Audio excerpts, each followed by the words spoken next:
3, 2, 1, 0. Event number 96 completed.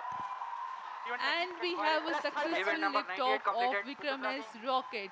18 नवंबर 2022 भारत के इतिहास के पन्नों में दर्ज होगा। इंडिया को एक बहुत बड़ी अचीवमेंट मिली है। हमारी कंट्री प्रोग्रेस कर रही है, एक के बाद एक बड़े मुकाम हासिल कर रही है, लेकिन अब जो हुआ उससे एक ड्रास्टिक चेंज होगा। पहली बार देश में प्राइवेट स्पेस कंपनी का बनाया हुआ rocket Vikram S successfully launch किया गया। श्रीहरिकोटा में सतीश धवन स्पेस सेंटर से 18 नवंबर 2022 की सुबह 11:30 बजे स्पेस की दुनिया में एक नया इतिहास लिखा गया। हैदराबाद की private space company Skyroot Aerospace का rocket Vikram S hypersonic speed से लॉन्च हुआ। इन फ्यूचर इसरो इन रॉकेट्स के हेल्प से ज्यादा सैटेलाइट लॉन्च कर पाएगा। इसका मतलब है कि अब इंडिया में भी एलॉन मस्क की कंपनी स्पेस एक्स की तरह प्राइवेट रॉकेट का यूज होगा। हमारा पहला सैटेलाइट आर्यभट्ट एक सोवियत रॉकेट के थ्रू लॉन्च किया गया था और अब इंडिया इतना कैपेबल हो चुका है कि 34 अलग अलग कंट्रीज के 381 सैटेलाइट अब तक लॉन्च कर चुका है और इस मिशन का नाम भी प्रारंभ है।